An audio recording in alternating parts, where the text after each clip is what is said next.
عملی نیکی میں اصل شے ہے ہمدردی، ہمدردی میں مال خرچ کرنا، اور اس کے لیے ستون ہے زکوٰۃ۔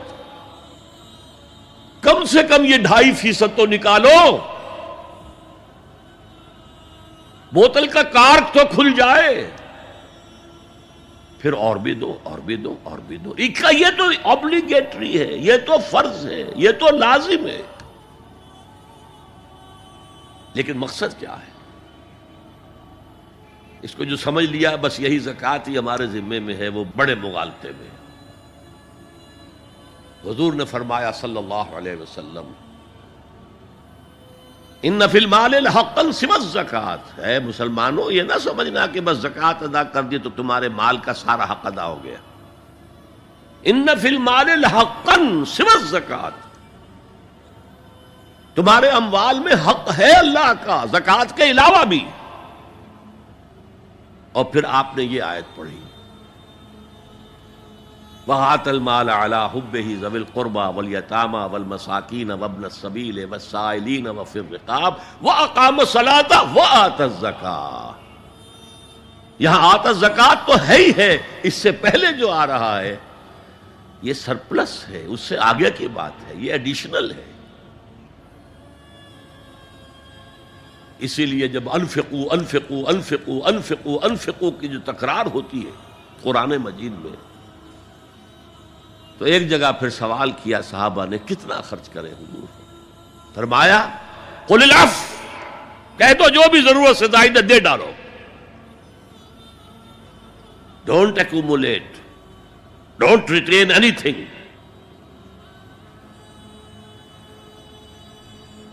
ایک بات آپ سے کہوں، آپ کچھ چونک جائیں گے، حضور نے کبھی زکوٰۃ دی؟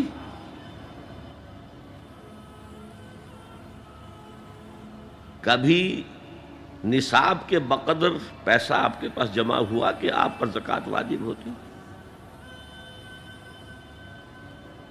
کیسی عجیب بات ہے۔ ارکان دین میں سے ایک رکن سرے سے غائب، کبھی آپ نے مال رکھا ہی نہیں۔ حضور کا اسوہ ہم جانتے ہیں، مسواک کر لی ہے، پانچے جو ہے ٹخنے سے اوپر کر لیے ہیں، یہ اسوہ ہے؟ ہاں ہے، یہ بھی ہے، ٹھیک ہے، سنت ہے، اسوہ تو یہ ہے۔ اور صرف آپ کا نہیں، جنہیں ہم کہتے ہیں فقراء صحابہ، ابو ہریرہ، ابو ذر، سلمان فارسی، علی رضی اللہ تعالی عنہم اجمعین، یہ فقراء صحابہ میں سے تھے، کبھی کچھ نہیں رکھا اپنے پاس۔ میں نے بتایا تھا آپ کو شاید کہ حضرت علی کی جب شادی ہو رہی تھی حضرت فاطمہ سے، کوئی مکان تھا ہی نہیں، کہاں لے کے جائیں؟ ایک انصاری نے ایک حجرہ دیا ہے اپنے مکان کا، اس میں حضرت فاطمہ ودا ہو کر گئی۔ He didn't have any home۔ ابو ذر وہ تو دوسری انتہا کو چلے گئے تھے۔ قانون یہی ہے، حلال سے کماؤ، اگر ایک حد سے آگے بڑھ جائے تو زکوٰۃ دے دو، باقی تمہارے اختیار میں ہے، دینا چاہو دو، نہ دینا چاہو رکھو اپنے پاس۔ قانون اس سے زیادہ آپ کو پابند نہیں کرے گا۔ کبھی بھی آپ نے جبر نہیں کیا، ایمرجنسی میں بھی جبر نہیں کیا۔ ایک واقعہ آتا ہے کہ حضور کو کئی وقت کا فاقہ تھا،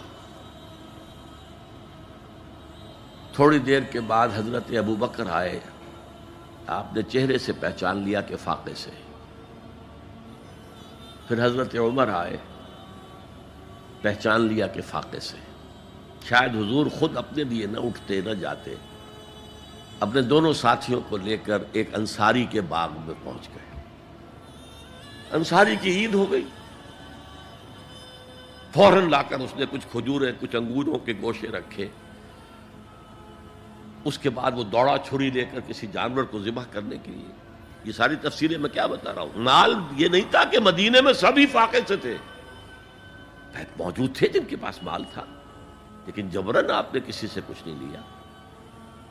جب وہ چھری لے کر چلا، فرمایا دیکھنا کسی دودھ والے جانور کو نہ ذبح کرنا، بہرحال کچھ دیر کے بعد وہ گوشت پکا کر لایا، روٹیاں رکھیں۔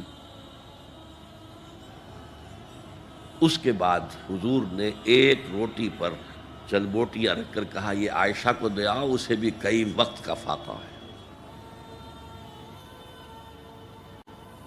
اور پھر حضرت عمر کی طرف رخ کر کے کہا عمر یہ ہیں وہ نعمتیں جس کا حساب دینا پڑے گا اللہ کے ہاں۔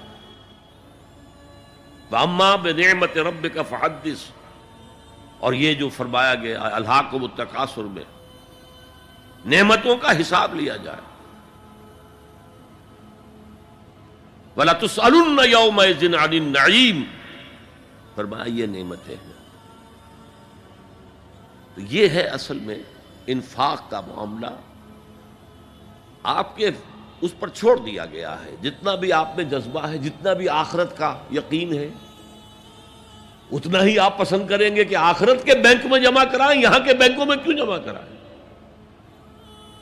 یہاں کتنا دے دیں گے آپ کو؟ 10%، 20%، وہاں 700% ملتا ہے۔ 700% نہیں، 7000، 700 گنا۔ Why to keep it in these banks؟ حضرت مسیح کا جو پہاڑی کا واس بہت مشہور ہے، سرمن آف دا ماؤنٹ، بڑے پیارے الفاظ ہیں۔ میں آپ سے اپنا تاثر عرض کیے بغیر نہیں رہ سکتا۔ جہاں تک مواعظ کا تعلق ہے، جو حضرت مسیح کے مواعظ آئے ہیں ان سے اونچے واعظ کوئی ممکن نہیں۔ اسی میں یہ جملہ بھی ہے، دیکھو اپنا مال زمین پر جمع نہ کرو، جہاں چوری بھی ہوتی ہے ڈاکہ بھی پڑتا ہے، کیڑا بھی خراب کرتا ہے۔ آسمان پر جمع کرو جہاں نہ چوری کا اندیشہ، نہ ڈاکے کا خوف، نہ کیڑا خراب کر سکے۔ اس لیے کہ میں تم سے سچ کہتا ہوں کہ جہاں تمہارا مال ہوگا وہیں تمہارا دل ہوگا۔ مال یہاں ہوگا تو دل اٹکا ہوا ہوگا، اور فرشتے اس طرح گھسیٹ کر کھینچیں گے آپ کی جان کو جیسے کہ سیخ پر سے کباب کھینچا جاتا ہے۔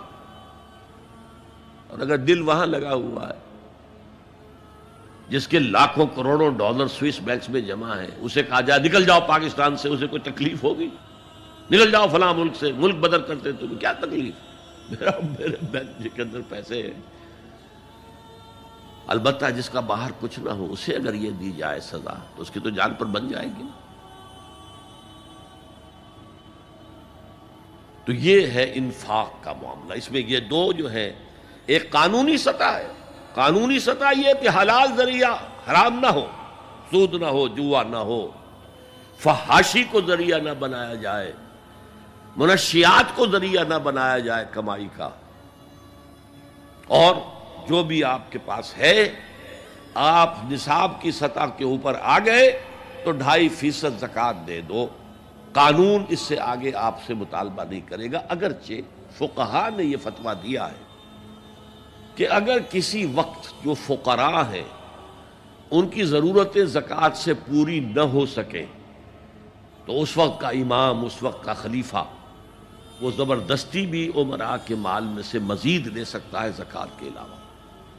لیکن کمال یہ ہے محمد رسول اللہ صلی اللہ علیہ وسلم کا کہ نہایت جان اصل تحریک جو تھی، انقلابی تحریک، اس میں بھی کبھی آپ نے جبر سے کام نہیں لیا۔ یہ آپ کی چوائس پر ہے۔